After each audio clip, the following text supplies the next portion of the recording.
संसारात अडकलेल्या आणि सुखाच्या मागे धावणाऱ्या सगळ्यांचं संत तुकाराम महाराज यथायोग्य वर्णन करतात.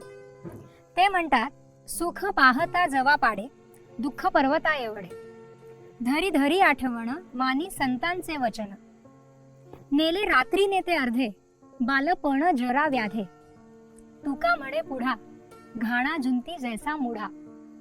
सर्वसामान्य माणूस जो संसारामध्ये अडकलेला, त्याच्या आयुष्यातलं जे सुख आहे ते जवसा एवढं, तिळा एवढं आहे, आणि दुःख केवढं आहे तर ते पर्वता एवढं आहे.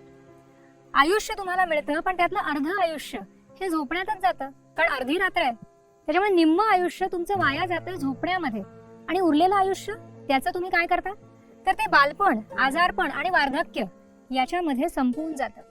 आणि आयुष्यभर माणूस काय करतो तर घाण्याला जुंपलेल्या बैलासारखा तो गोल गोल फिरत राहतो त्या सुखाच्या मागे.